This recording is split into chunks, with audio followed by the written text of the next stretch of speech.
God is finding every way to touch your heart today, through a dream in the middle of the night, through a whispered thought you couldn't explain, through a friend's quiet prayer, and now through these very words before you. He's been reaching, he's been pursuing, not loudly, but forcefully, but faithfully. Before you even opened this, someone prayed you would.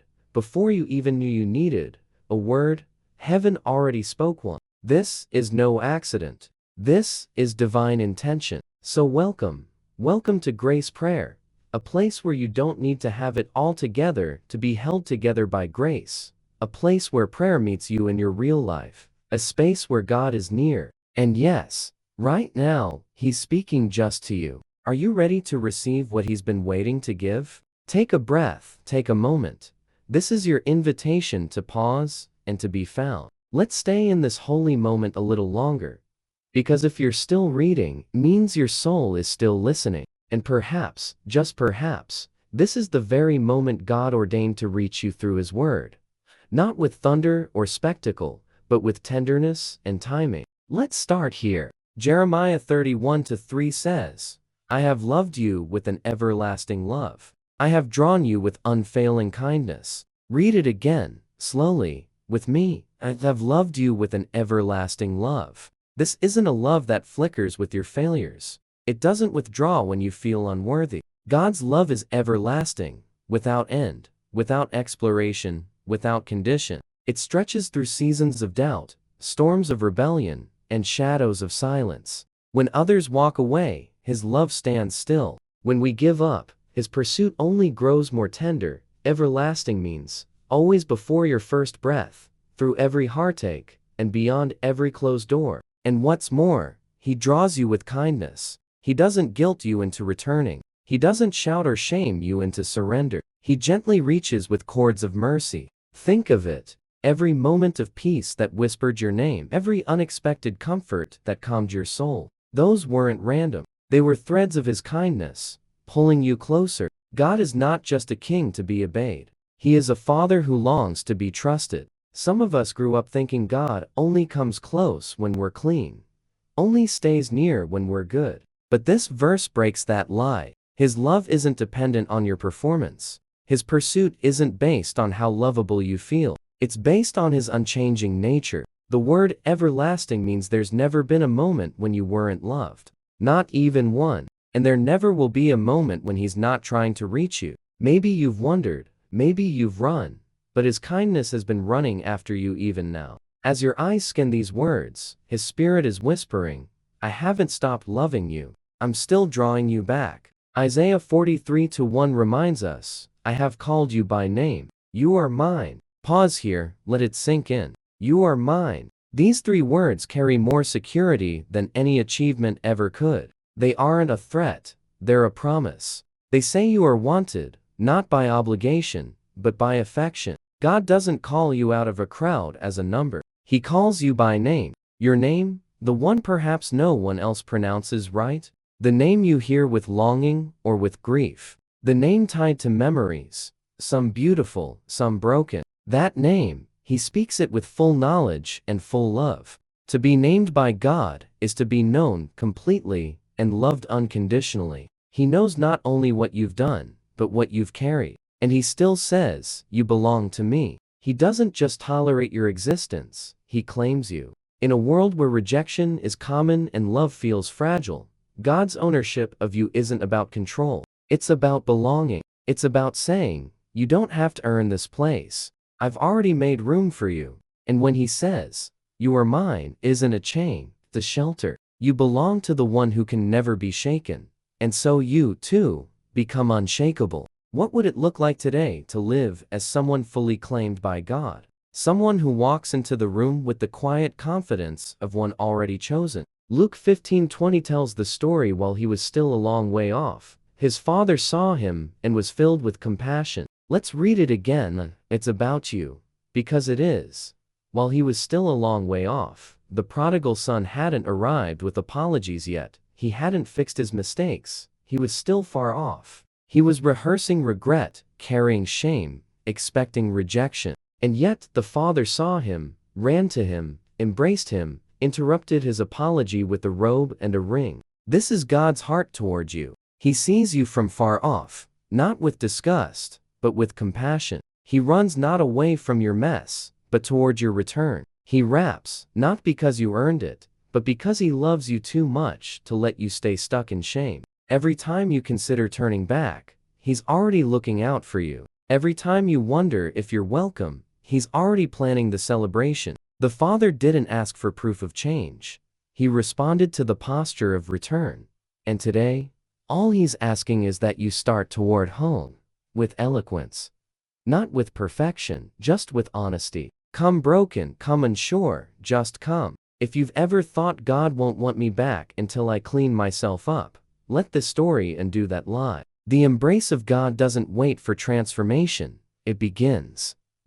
He meets you in the mud, he restores you with joy, and he says you were lost, but now you are found. Psalm 139, 7-10 declares, "Where can I go from your spirit? Where can I flee from your presence?" Read those words again, as poetry, but as promise. If I go up to the heavens, you are there. If I make my bed in the depths, you are there. There is nowhere you can go, where God will not go with you, not the place of confusion, not the pit of failure, not the peak of success that feels strangely lonely. His Spirit is not scared of your questions or your mess. You can't outpace his love. You can't outrun his pursuit. This passage redefines what it means to be found. We don't have to climb to God. He has already come to us. He is not a distant deity, observing from above. He is the near and present Father who meets you in the very place you least expected to find him. When your prayers are just tears, he is listening.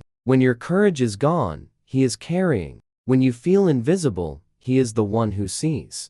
When you feel unworthy, he is the one who stays. Even when you run, you're never out of reach. He follows you into the shadows, not to punish, but to pull you gently back into the light. So what does all this mean? It means the love you've been aching for isn't far. The presence you've longed for isn't conditional. The God who created the universe has been pursuing you personally, persistently, patiently. Not because you got everything right, but because you are his delight. Let these verses become your mirror, not your memory. Let them reshape how you see him and how you see yourself. You are not defined by the distance you felt, but by the nearness he keeps. You are seen.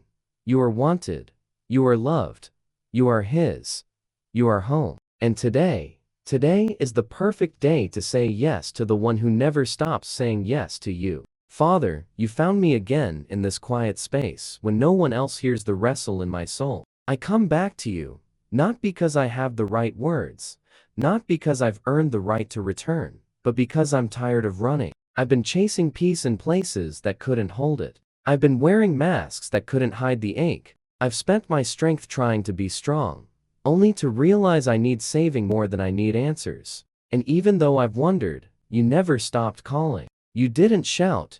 You didn't demand. You waited, patient, persistent, full of mercy. You watched over my heart, even when I wasn't watching over it myself. You covered me with grace when I was too numb to pray. You placed quiet breadcrumbs of hope along the trail, just enough for me to begin to notice again. And today, something inside me stirs. A recognition, a whisper. Come home. So here I am, Lord, coming home. I recognize that it wasn't the world's noise that drowned you out. It was my own shame, my own striving. But even in my silence, you've been speaking. Even in my hiding, you've been reaching. You sent dreams that echoed your voice.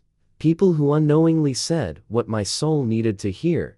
Moments of peace that pierced through my restlessness. And now I see it. Your love never backed away. It's been standing in the hallway, waiting for me to open the door. You see me even now, not the version I wish I was, but the real, raw me. The me that questions. The me that doubts. The me that's bruised from life's disappointments. And you love that person. You call that name. You say you're still mine. You've never stopped claiming me, even when I stopped claiming you. Thank you for loving me when I drifted, for following me into the dark corners of doubt, for never confusing my silence with separation, for being the only one who stayed when I tried to push you away. for pursuing me even when I thought I wasn't worth the pursuit. I feel you reaching for me today, not to correct, but to care, to punish, but to pull me close, to remind me that I don't have to fix myself to be welcome, that the embrace comes first, and the healing follows. I receive your love without earning it. That's the hardest part sometimes. Believing it's still for me, but you've proven it again and again. Through every sunrise, every kind word, every verse that found me at the exact moment I needed it. Through every tear you caught, every moment you stood nearby while I pretended I didn't need you. Your grace has found me again. And this time, I don't want to run. I want to remain. I want to sit still long enough for love to rewrite what shame has tried to write over my identity. Let this be a new beginning. Let it be the day the spiral stops and the surrender begins. I confess, I've tried to outrun the emptiness, fill the silence with anything but you. I filled my hands with noise, my schedule with distractions, and my soul with striving. But I'm done hiding. I need you more than I've admitted. I need peace, not just productivity, presence, not just performance. Lead me back to your presence, not just today, but tomorrow, and the next day, and every day after that. Let this return be the start of real relationship, not just ritual, place where healing begins. A place where I no longer fear being fully seen, because I'm learning what it means to be fully loved. And Father, help me learn to listen. I spent so much time speaking, and so little time truly hearing.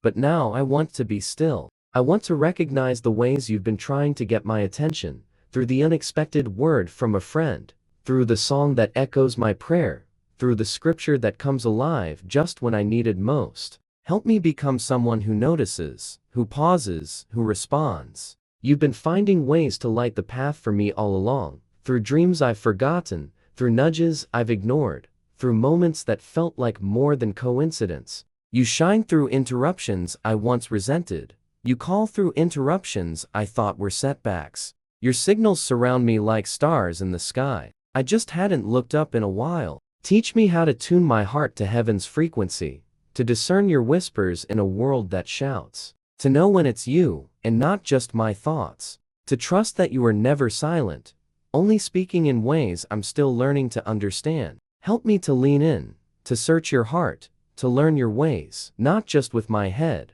but with my spirit. Give me eyes that don't just see, but perceive, ears that don't just hear but understand, a heart that doesn't just want answers, but wants you. Train me to wait on you, to notice the ways you walk with me. Let every leaf that falls, every quiet breeze, every gentle nudge, be a reminder that you are nearer than I know. Let nothing be too small to carry your voice, and nothing be too ordinary to become holy ground. Remind me again and again, Lord, that you're not a distant God watching from afar. You are here in every step, whispering in every moment I pause. Help me to see you in the delays, in the waiting rooms, in the detours I once called disappointments. Let me discover your nearness, in the places I thought you had forgotten. When I wake in the middle of the night, stir my spirit to know you are watching. When anxiety swells like a wave, draw me into the calm of your embrace. When I face choices that stretch me,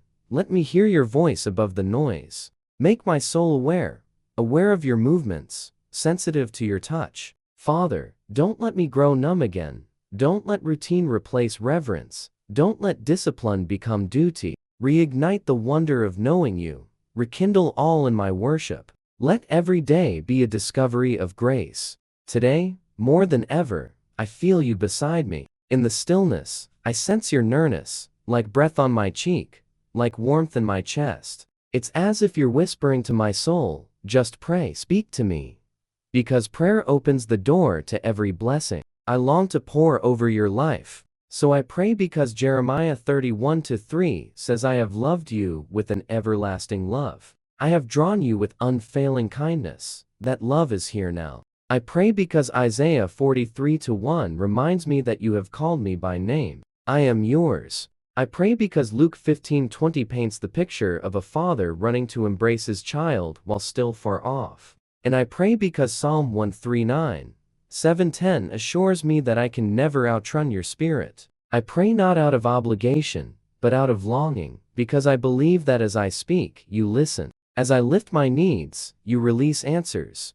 As I bow my heart, you raise my faith. And even when nothing around me changes immediately, everything within me does, because I've touched heaven. Even in my broken words, you hear my heart. Even in the silence after amen, you are still working. Because prayer isn't a ritual, it's a relationship. And through it, you shape me, strengthen me, surround me. I will keep praying. I will keep believing. Because you have promised that those who seek will find, those who knock will see doors open, and those who ask will receive. So I ask boldly, I pray freely, I believe deeply, and when I forget, and I know I will, call me back again, even if I wonder 1,000 times, may I always find the courage to run into your arms 1,001.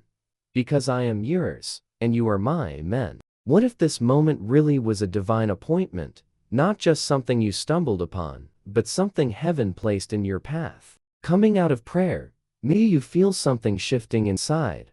Maybe you're not sure what to call it, but you know it's real. A weight lifted, a tear that came out of nowhere, a sudden stillness you hadn't felt in days. That's the whisper of God. That's what it feels like when your spirit brushes up against His. Don't rush past that, because right here, right now, God is asking something deeply personal. Will you trust me again? Will you let me in? Not just to the parts you've polished, but to the parts you've hidden. Will you believe that I've been calling not to condemn you, but to carry you? This isn't about perfect prayers or flawless faith. This is about response. Tender, open-hearted, honest response. It's about saying yes, even if your voice trembles. Maybe the yes you offer today is small, maybe it's quiet, but don't underestimate it. One whisper of surrender can open the floodgates of heaven. God doesn't measure the volume of your voice. He hears the posture of your heart. So pause, ask yourself, is there something you're afraid to give God today? Is there a place in your heart where you shut the door because it hurt too much to hope? Is there a lie you've believed about being forgotten, overlooked, or too far gone? God sees that. He sees you. And He's not leaving. As you reflect on that silent prayer, God, thank you for speaking to me. I hear you. I'm saying yes. Know this. Your yes is enough for today. You don't have to see the whole staircase to take the next step. Declare this truth aloud, not just with words, but with your life. This wasn't just a video. This was a divine appointment. I believe God has been calling me back into His presence. I will no longer ignore His whisper. I am seen, pursued, and deeply loved. Today, I begin again with Him, and know that when you say yes, heaven hears it and rejoices. Now, can I share my story? There was a time I believed I had gone too far to be found. My prayers felt like echoes. My heart was heavy with questions. I remember sitting alone, scrolling, trying to distract myself, when I landed on a prayer video. I almost kept scrolling, but something in me paused. That moment, small and seemingly random, became the doorway to restoration. As the prayer played, it felt like someone had read my journal, like God Himself was calling out through the screen. I cried, not because I was sad, but because I felt seen. For the first time in a long time, I allowed myself to whisper, "Yes, Lord, I hear you. I'm tired. I need you." That yes didn't fix everything overnight, but it opened something in me. I started talking to God again. I started believing that maybe, just maybe, I wasn't disqualified, that maybe His love really is as relentless as the Bible says. Today I share this because I know what it feels like to be on the other side of that. Yes. And I know what it means to find out that you were never really alone. You were always being pursued. This moment might be yours, just like that moment was mine. Don't miss it. He's still calling, He's still waiting, and He still runs to meet you the moment you turn toward Him. When you've listened this far, I believe God sees your heart. He knows the longing that drew you here. You didn't find this message by accident. This was love in pursuit. If this spoke to you, let it mark a new beginning. If this prayer blessed you, please comment. This was for me. I'm coming home to God. Share this with someone else who needs to know. God is calling. Spend 5 minutes in silence after this prayer just to listen. And if this ministry has touched you, Would you consider helping us reach more hearts? Every prayer, every reflection, every quiet moment of peace we create is powered by the faithful support of people like you. Your gift, no matter the size, allows us to continue making space for God to move. Help us keep this mission alive so others can feel what you felt today. Like, subscribe, grace, prayer, share, give. Let's build this sacred space together for everyone who needs a moment of hope. Thank you for being part of what God is doing here.